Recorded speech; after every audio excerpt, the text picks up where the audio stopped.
성경 말씀은 요한복음 10장 22절에서 27절까지의 말씀입니다. 예루살렘의 수전절이 이르니 때는 겨울이라. 예수께서 성전 안 솔로몬 행각에서 거니시니 유대인들이 에워싸고 이르되 당신이 언제까지나 우리 마음을 의혹하게 하려 하나이까? 그리스도이면 밝히 말씀하소서 하니 예수께서 대답하시되 내가 너에게 말하였으되 믿지 아니하였도다. 내가 내 아버지의 이름으로 행하는 일들이 나를 증거하는 것이거늘 너희가 내 양이 아니므로 믿지 아니하는도다. 내 양은 내 음성을 들으며 나는 그들을 알며 그들은 나를 따르느니라. 아멘. 오늘 본문은 수전절의 예루살렘 성전에서 일어난 일입니다. 수전절이 무슨 절기일까요? 한자로 닦을 수, 정각전자를 씁니다. 이름 그대로 더럽혀진 성전을 다시 정결하게 하고 하나님께 봉헌하는 것을 기념하는 절기입니다. 그런데 수전절에는 단순히 성전을 깨끗하게 했다는 것보다 훨씬 더 중요한 역사적 의미가 담겨 있습니다. 여러분, 이스라엘의 역사를 한번 생각해 볼까요? 이스라엘은 이집트에서 노예로 살다가 모세 때 이집트에서 해방이 되어서 가나안 땅에 정착을 했습니다. 사사시대를 거쳐서 왕국을 세웠고 다윗과 솔로몬 시대에는 상당히 강한 나라가 되었습니다. 그런데 솔로몬 이후에 나라가 남과 북으로 갈라지죠. 그리고 점차 국력이 쇠하면서 북이스라엘 나라는 아시리아에게, 남유다는 바빌로니아에게 멸망합니다. 특히 바빌로니아는 예루살렘을 무너뜨리고 성전을 파괴했을 뿐만 아니라 유다 백성들을, 많은 사람들을 포로로 끌고 갔습니다. 이후에 페르시아가 바빌로니아를 무너뜨립니다. 페르시아는 포로로 끌려온 여러 민족들을 다시 자기들의 나라, 고향으로 돌아갈 수 있도록 허락을 하죠. 유대인들도 예루살렘으로 돌아와서 무너졌던 성전을 다시 세웠습니다. 그런데 그 후에 알렉산더 대왕이 다시 페르시아를 무너뜨리고 거대한 제국을 세우면서 팔레스타인 지역도 그리스라고 하는 나라의 지배 아래 들어가게 됩니다. 그리고 훗날 예수님 당시에는 로마 제국이 팔레스타인을 지배하게 되죠. 어떤가요? 이스라엘이라고 하는 나라는 정말 여러 나라의 영향을 받았습니다.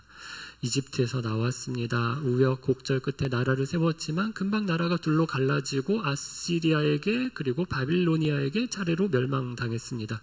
페르시아 시대 때 겨우 고향으로 돌아왔지만 다시 그리스의 지배를 받았습니다. 바로 이런 역사의 흐름 속에서 오늘 본문의 수전절이 생겼습니다.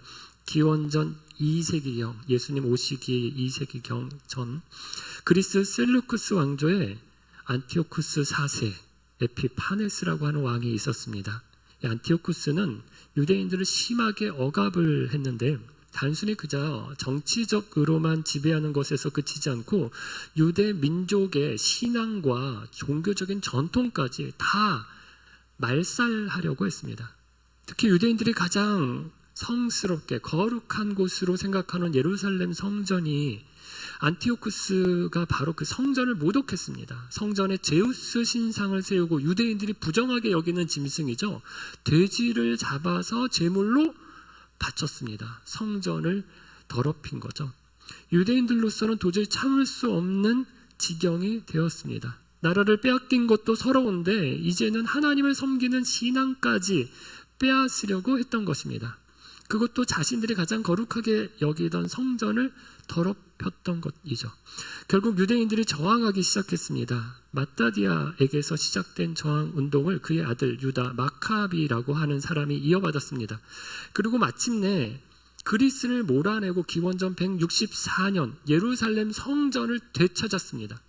그리고 더럽혀진 성전을 수리하고 정결하게 했습니다. 그걸 기념하는 절기가 바로 수전절인 것입니다. 우리나라로 치면 어제가 광복절이었는데 광복절과 같은 날이죠. 물론 역사적인 상황은 다르지만 당시 유대인들에게는 그만큼 너무 자랑스럽고 가슴 벅찬 날이었습니다. 자신들을 억압하던 그리스를 이기고 성전을 되찾았습니다. 빼앗길 뻔했던 신앙을 지켜낸 날이기 때문입니다. 여러분, 오늘 본문은 수전절에 예루살렘 성전에서 일어난 일이다라는 것을 굉장히 중요합니다. 약 200년 전 바로 이 수전절에 유대의 마카비라고 하는 장군이 일어나서 안티오쿠스의 군대를 몰아내고 성전을 되찾아 정결하게 했습니다. 다시 한번 같은 일이 있었으면 좋겠다라는 생각을 했습니다. 그런데 지금 자기들 앞에 예수라고 하는 사람이 있습니다. 수많은 사람들이 그 예수를 따릅니다. 놀라운 말씀을 전합니다. 병자를 고치고 기적을 행합니다. 그러니 예수를 바라보면서 유대인들 사이에 이런 기대를 품지 않았겠습니까? 혹시 이 사람이 제2의 마카비가 아닐까? 이 사람이 정말 하나님이 보내신 메시아라면 로마의 지배로부터 우리 민족을 다시 회복시키시고 해방시키시고 이스라엘 나라를 다시 세우는 왕이 되지 않을까? 200년 전의 수전절의 역사를 다시 한번 만들어주지 않을까? 그들은 제2의 수전절을 기대하고 있었던 것입니다. 그런데 예수님은 그들의 기대대로 움직이지 않으십니다. 그래서 예수님을 찾아와 묻습니다. 24절입니다. 유대인들이 애워싸고 이르되 당신이 언제까지나 우리 마음을 의혹하게 하려 하나이까? 그리스도이면 밝히 말씀하소서 하니. 그리스도는 헬라어이고 히브리어로는 메시아입니다. 같은 말이죠. 여러분, 이 사람들이 왜 이렇게 묻는 걸까요? 예수님을 그리스도가 아니다라고 단정하기에는 마음에 걸리는 것이 많았습니다. 아니다, 이 사람은 그리스도가 아니다, 이렇게 단념하다가도 예수님이 하시는 말씀을 보고 예수님이 하시는 일들을 보면 또 마음이 흔들립니다. 저 정도면 저거 메시아인데, 그리스도인데? 라고 생각 드는 것입니다. 예수님이 자기들 생각대로 움직여 주시면 얼마나 좋겠습니까? 사람들을 모으고 로마로부터 어떻게 나라를 다시 찾을 것인지 로마 군대와 맞서서 자기들이 기대하는 방식으로 이스라엘을 회복시켜 주시면 얼마나 좋겠습니까? 그런데 예수님은 그렇게 하지 않으십니다. 그러니 애가 타는 것입니다. 그래서 예수님께 몰려와서 물었습니다. 언제까지 우리를 의혹하게 애타게 할 작정입니까? 근데 여러분, 이 말을 자세히 살펴보면 이들은 자기들이 믿지 못하는 책임을 누구에게 돌리고 있습니까? 예수님께 돌립니다. 당신이 그리스도라면 우리에게 터놓고 분명하게 말해 달라는 거예요. 쉽게 말하면 당신이 분명하게 말하지 않으니까 우리가 헷갈리는 거 아니냐. 기면 기다, 아니면 아니다. 딱 부러지게 말 좀 해라. 왜 이렇게 애매하게 하느냐? 그러니까 우리가 믿지 못하는 이유는 당신 때문이다. 자기들이 불신에 대한 책임을 예수님께 돌리고 있는 겁니다. 여러분, 이것이 죄의 속성입니다. 자기가 믿지 않으면서 그 책임을 누구에게 돌립니까? 예수님께 돌립니다. 당신이 분명하게 말하지 않으니까 우리가 못 믿는 것 아니냐.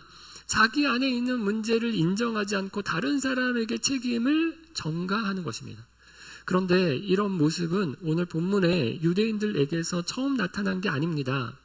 어디서부터 볼 수 있을까요? 첫 인류인 창세기 3장에서부터 나타납니다. 아담과 하와가 하나님께서 먹지 말라고 하신 선악을 알게 하는 나무의 열매를 먹었습니다. 두 사람 모두 하나님께서 금하신 일이라는 것을 알고 있었습니다. 그런데 하와가 먹었고 아담에게도 먹게 했습니다. 하나님께서 아담에게 왜 그 열매를 먹었느냐고 물으셨습니다. 그러자 아담이 뭐라고 대답했습니까? 하나님이 내게 주셔서 나와 함께하게 한 여자, 그 여자가 주어서 먹었습니다. 하와에게 책임을 돌렸습니다. 그런데 자세히 보면 하와에게만 책임을 돌리는 것이 아닙니다. 누구에게까지 책임을 전가하나요? 하나님이 주셔서 나와 함께 있게 하신 여자라고 해서 애초에 저 여자를 주신 분이 하나님이시니 결국 하나님 책임이 아니냐, 이렇게 말한 것입니다. 얼마 전만 해도 아담이 하와를 처음 보고서 얼마나 좋아했습니까? 이는 내 뼈 중에 뼈고 내 살 중에 살이라고 불렀습니다. 사랑 노래를 지어서 불렀습니다. 그렇게 좋아하던 사람이 죄를 짓고 나니까 어떻게 됩니까? 저 여자 때문입니다 라고 탓을 했습니다. 사람이 이렇습니다. 잘한 건 내 공로고 잘못한 건 다른 사람의 책임으로 돌리죠. 하와는 어떻습니까? 하나님께서 하와에게 내가 어찌하여 이렇게 하였느냐라고 물으셨습니다. 그러자 하와가 뱀이 나를 꿰므로 내가 먹었나이다 라고 대답했습니다. 아담은 하와를 가리키고 하와는 뱀을 가리킵니다. 그런데 정작 아무도 자기 자신을 가리키며 제가 잘못했습니다 라고 말하지 않았습니다.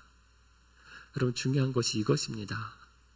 하나님께서 우리에게 원하시는 것은 하나님처럼 너희가 거룩해라, 완벽해라, 완전해라 라고 말씀하시지만 더불어서 우리가 그렇게 못할 것도 아십니다. 완전한 사람, 완벽한 사람 이 세상에 어디 있겠습니까? 우리가 불완전하고 안 완벽한지 하나님이 아십니다. 예수님이 바리새인들과 왜 자꾸 부딪히십니까? 왜 자꾸 그들과 싸우십니까? 이 사람들은 자기들이 완전하다, 우리는 완벽하다 라고 주장했기, 그런 척을 했기 때문입니다. 깨끗한 척하고 아무 문제가 없는 사람인 척 꾸미기 때문입니다. 성경에서 반복해서 나타나는 인간의 문제는 죄를 지었다는 사실에만 있는 것이 아닙니다. 죄를 짓고도 자기의 죄를 인정하지 않는 것입니다. 핑계를 대고 책임을 다른 사람에게 돌리고 끝내 하나님 앞에서 돌이키지 않는 것입니다.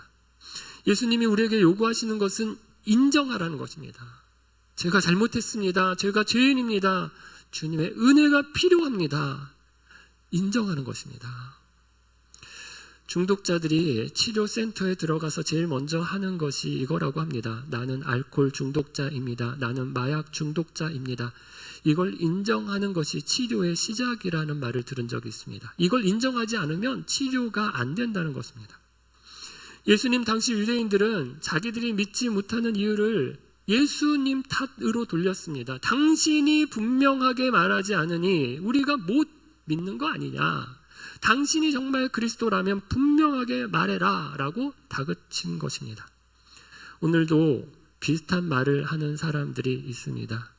하나님이 정말 계시다면 내 눈앞에 한번 나타나서 내가 하나님이다, 야 임마 내가 예수잖아 라고 얘기하면 내가 믿겠다 라고 하는 사람들이 있습니다. 정말 그럴까요? 보면 믿을까요? 증거가 더 많으면 정말 믿을까요? 저는 꼭 그럴 것 같지는 않습니다. 예수님 당시의 사람들은 우리가 보지 못한 예수님을 직접 보았습니다. 예수님의 말씀을 자기의 귀로 들었습니다. 예수님이 행하신 이적들을 자기들의 두 눈으로 직접 보았습니다. 그런데도 믿지 않았습니다. 그러니까 믿음의 문제는 단순히 증거가 있느냐 없느냐만의 문제는 아닙니다. 지난주에 제가 설교한 것처럼 같은 말씀을 들었습니다. 그런데 반응은 전혀 달랐습니다. 믿는 사람도 있었지만 믿지 않는 사람도 있었습니다. 그래서 믿음을 은혜라고 하는 것입니다. 우리가 예수님을 믿게 된 건 내가 남보다 더 똑똑해서가 아닙니다. 나는 모든 것을 이해하고 다 모든 의문의 답을 알았기 때문도 아닙니다. 하나님께서 우리의 마음을 열어서 말씀을 듣게 하시고 그 말씀을 통해서 예수님이 누구신지를 깨닫게 하시는 은혜가 있었기 때문입니다. 그렇다고 해서 아무것도 묻지 말고 따지지도 말고 무조건 믿으라는 말은 아닙니다. 예수님이 누구신지 말씀을 들어야 하고 그분이 어떤 일을 하셨는지 살펴보아야 합니다. 그런데 오늘 본문의 유대인들은 어떻습니까? 이미 말씀도 들었습니다. 증거도 보았습니다. 그런데도 그들은 더 분명하게 말해달라고 때를 쓴 것입니다. 이들에게 예수님께서 대답하신 것이 25절입니다. 예수께서 대답하시되 내가 너희에게 말하였으되 믿지 아니하는도다. 무슨 말입니까? 내가 말하지 않은 게 아니라 너희가 믿지 않는 것이다. 그리고 이어서 한 가지를 더 말씀하십니다. 내가 내 아버지의 이름으로 행하는 일들이 나를 증거하는 것 이거늘. 예수님께서는 이미 말했어요. 증거도 보여주셨어요 라고 말씀합니다. 여러분, 예수님께서 무슨 말씀을 하셨는지, 그리고 예수님께서 어떤 일을 행하셨는지 하나씩 살펴보겠습니다. 먼저 예수님이 하신 말씀을 보면 요한복음에 나타난 것만 보아도 예수님의 말씀을 듣고 믿은 사람들이 이미 있었습니다. 사마리아 사람들은 처음에는 한 여인의 말을 듣고 예수님께 나왔습니다. 하지만 예수님의 말씀을 직접 들은 뒤에는 우리가 친히 듣고 그가 참으로 세상의 구주신 줄을 알미라, 이렇게 고백했습니다. 예수님의 말씀을 듣고 그분이 누구신지를 믿었다는 것입니다. 베드로도 마찬가지입니다. 많은 사람들이 예수님의 말씀을 어렵게 여기고 떠나갈 때 예수님이 제자들에게 물으셨습니다. 너희도 가려느냐? 그러자 베드로가 주여, 영생의 말씀이 주께 있사오니 우리가 누구에게로 가오리까? 라고 말했습니다. 똑같이 예수님의 말씀을 들었습니다. 그런데 그 말씀을 듣고 떠난 사람들이 있었고 그 말씀을 믿고 예수님께 남은 사람들도 있었습니다. 같은 말씀을 들었지만 반응은 달랐습니다. 그러니까 문제는 예수님께서 말씀하지 않으셨다는 게 아니라 예수님께서는 이미 말씀하셨습니다. 문제는 그들이 그 말씀을 믿지 않은 데 있었습니다. 예수님께서는 말씀만 하신 것이 아닙니다. 행함으로도 보여주신 적이 있었습니다. 예수님이 행하신 일이 예수님을 증거합니다. 예수님이 하신 일을 보면 예수님이 누구신지를 알 수 있다는 것입니다. 요한복음은 예수님께서 행하신 기적을 특별히 표적이라고 부른다고 제가 말씀을 드렸습니다. 표적은 그 자체가 목적이 아니라 무언가를 가리킵니다. 예수님의 표적도 마찬가지입니다. 놀라운 기적을 보고 대단하다 하고 감탄하는 데서 끝나는 것이 아닙니다. 그 표적이 가리키는 예수님이 누구신지를 보라는 것입니다. 요한복음에는 7개의 표적이 나옵니다. 첫 번째가 가나의 혼인잔치입니다. 예수님은 물을 포도주로 바꾸셨습니다. 두 번째는 왕의 신하의 아들을 고치셨습니다. 세 번째는 베데스다 연못가에서 38년 된 병자를 고쳐주셨습니다. 네 번째는 오병이어로 수많은 사람을 먹이셨고, 다섯 번째는 물 위를 걸어가셨습니다. 여섯 번째는 바로 앞장에서 살펴보았던 것처럼 태어날 때부터 앞을 보지 못했던 시각장애인을 고쳐주셨습니다. 일곱 번째 표적은 다음 11장에 나오는데 죽은 나사로를 살려주셨습니다.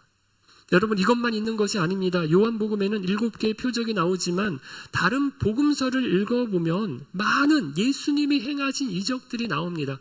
그 모든 표적이 보여주는 것이 무엇입니까? 예수님을 가리킵니다. 예수님이 누구신지를 보여줍니다. 예수님은 말씀으로만 자신을 알려주신 것이 아니라 행하신 이적을 통해서 자신이 누구신지를 우리에게 드러내 보여주셨습니다. 그래서 요한복음 20장 30에서 31절은 이 표적들을 기록한 목적을 이렇게 말씀합니다. 예수께서 제자들 앞에서 이 책에 기록되지 아니한 다른 표적도 많이 행하셨으나 오직 이것을 기록함은 너희로 예수께서 하나님의 아들 그리스도이심을 믿게 하려 함이요 또 너희로 믿고 그 이름을 힘입어 생명을 얻게 하려 함이니라. 왜 이 표적을 기록했습니까? 그리스도이심을 믿게 하려고, 생명을 얻는 것을 보여주시려고.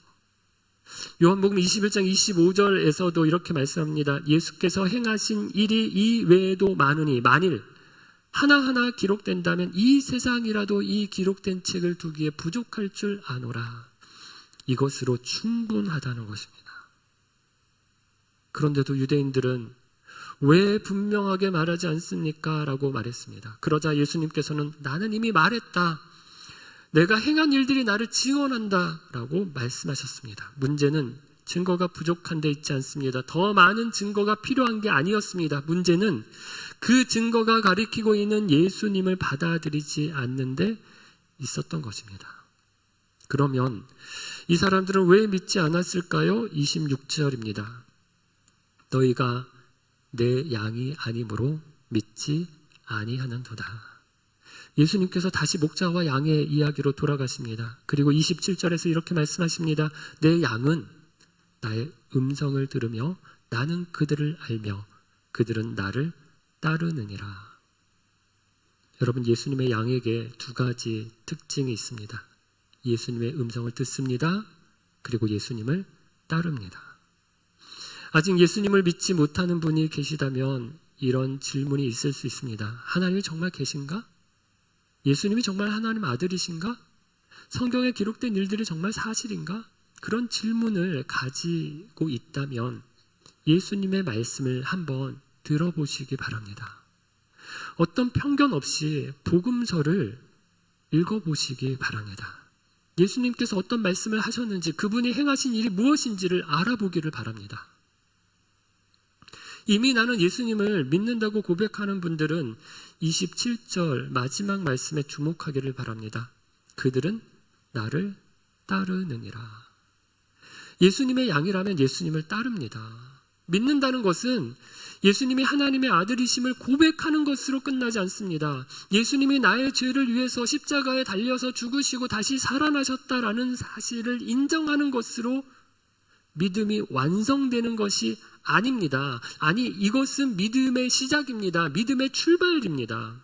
예수님의 음성을 듣고 예수님이 어떤 분인지를 고백했다면 이제 그 말씀, 그 분을 따라서 살아야 합니다.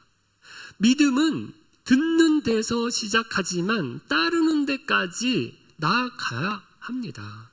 행하고 순종하는 것으로 내 믿음이 증명되어야 하는 것입니다. 그래서 여러분, 예수님을 믿으면 예수님을 따르고 예수님을 따르면 예수님을 닮습니다. 부모와 자녀를 보면 참 많이 닮았습니다. 외모도 닮고 성격도 닮습니다. 저희 집 아이 중에 한 명은 참 숫기가 없습니다. 러시아에서 현지 학교를 다니는데 학교를 잘 다녔어요. 공부도 잘 했습니다. 아이들하고도 잘 놀았습니다. 예, 친구들도 많았고요. 그런데 말은 안 하는 것입니다. 러시아어에 자신이 없었던 것 같아요. 내가 이 말이 문법이 틀리면 어떻게 하지?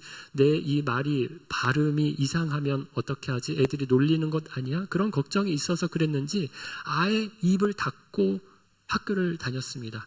유치원 1년 다니고 초등학교 4학년까지 5년을 말 안 하고 학교를 다녔는데 저와 아내는 속이 터지는 줄 알았습니다. 그런데 가만히 생각해 보니까 저예요. 저도 어렸을 때 앞에 나서서 사람들 앞에서 뭐 말을 하거나 그러면 얼굴이 뻘개져 가지고 목소리가 떨려서 크게도 못해요. 그냥 뭐라고 저는 얘기하는데 사람들은 아무 제대로 알아들을 수 없었습니다. 지금은 제가 여기서 막 이렇게 설교를 하고 있으니까 전혀 안 그랬을 것 같죠? 이게 완전 기적입니다. 그러니까 아이를 보면서 답답한 마음이 들다가도 저 모습이 꼭 나 닮아서 저러네 이런 생각이 드니까 막 나무랄 수도 없는 겁니다. 그럼 부모와 자녀가 이렇게 닮는데 우리는 얼마나 예수님 닮았나요? 우리가 정말 예수님의 사람이라면, 예수님을 믿고 예수님을 따르는 양이라면 저와 여러분도 예수님을 닮아야 합니다. 예수님을 닮는다는 건 어려운 게 아닙니다. 예수님의 음성을 듣고 예수님 따라가는 것입니다.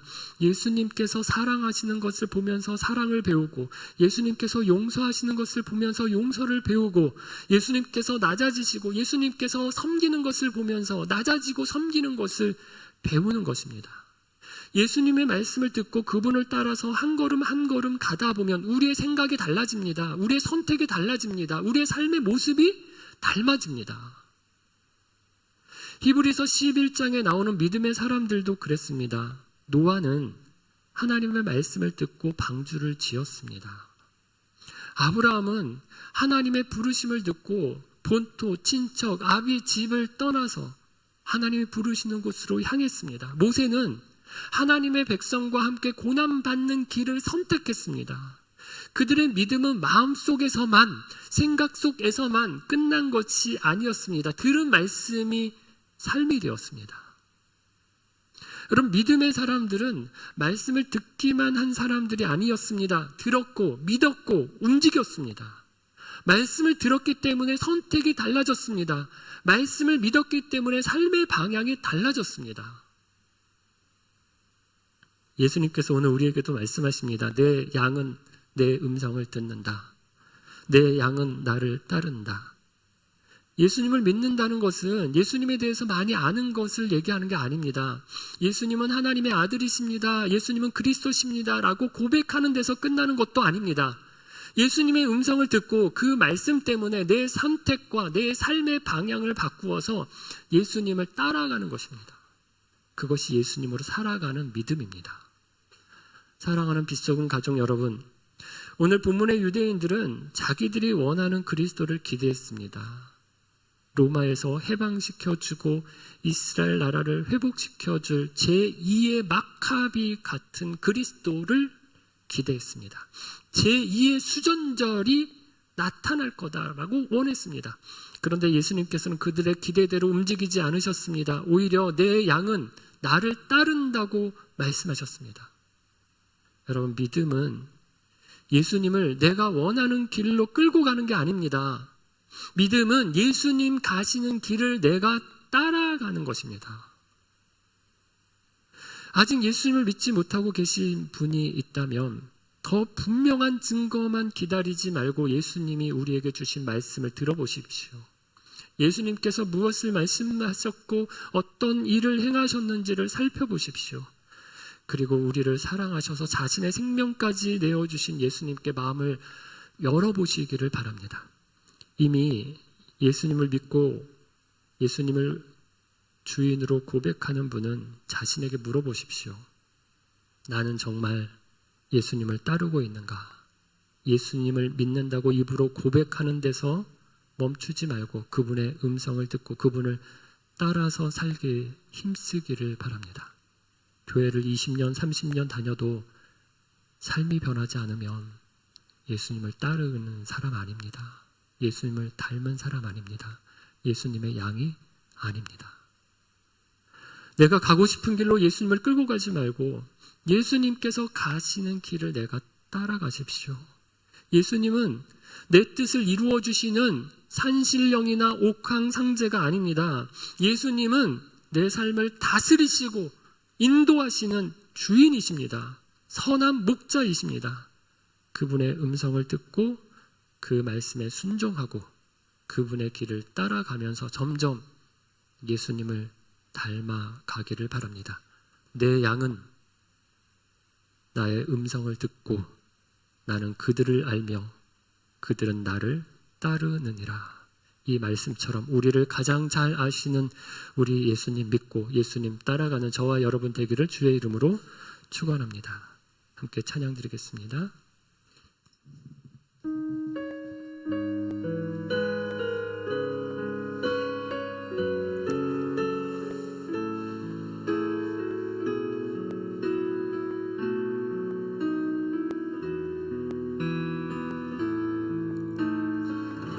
세상을 살아가는 동안에 나의 힘을 의지할 수 없으니 기도하고 낙심하지 말 곳은 주께서 참 소망이 되시니라. 세상을 살아가는 동안에 나의 힘을 의지할 수 없으니 기도하고 낙심하지 말 것은 주께서 참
인격이 되고 성령님의 권능이 나의 능력이 되길 원하고 바라고 기도하는 마지막으로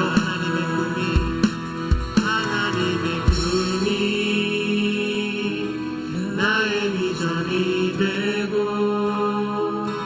예수님의 성품이 나의 인격이 되고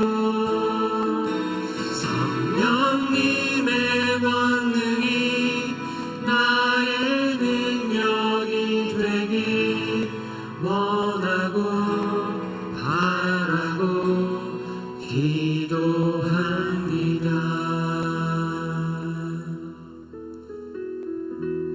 우리 두 가지 기도 제목을 놓고 함께 기도하겠습니다. 먼저 우리 믿음이 없는 분, 믿음이 약한 분들을 위해서 기도하겠습니다. 온 우주를 지으신 하나님이 우리에게 자신을 드러내 보여주셨습니다. 말씀을 통해서, 성경의 말씀을 통해서 당신이 어떤 신인지, 어떤 분이신지를 보여주셨습니다. 그리고 그걸로 부족해서 당신이 직접 이 땅에 인간의 몸을 입고 오셨습니다. 그래서 참 인간이 어떤 사람인지를 우리 가운데 증거해 주셨습니다. 그분의 말씀을 듣고 그분의 행하신 이적을 보면 예수님의 어떤 분이신지, 하나님의 어떤 분이신지를 충분히 알 수 있도록 증거해 주셨습니다. 문제는 증거가 부족한 것이 아닙니다. 우리의 마음을 닫는 것입니다. 우리의 마음을 열고 하나님이 우리에게 주신 말씀을 통해 예수님을 알아가게 하시고 그분을 믿게 해 주옵소서. 믿음이 약한 분들을 위해서 기도하겠습니다. 두 번째, 믿는다고 고백하시는 분들을 위해서 기도하겠습니다. 나는 예수 믿어. 나는 구원받았어. 나는 죽어서 천국 가. 라고 생각하는 것으로 여러분의 믿음이 끝나는 것이 아닙니다. 그건 출발입니다. 시작입니다. 여러분, 예수님을 나의 구주로 고백한다면, 예수님을 내 목자로 인정한다면 양은 그분의 음성을 듣습니다. 그분을 따릅니다. 평생 가야 그분이 하신 말씀을 들여다보지도 않습니다. 묵상하지도 않습니다. 관심도 없습니다. 오직 세상이 우리에게 주는 소리에 귀 기울이고 그걸 따라서 쫓아서 살아갑니다.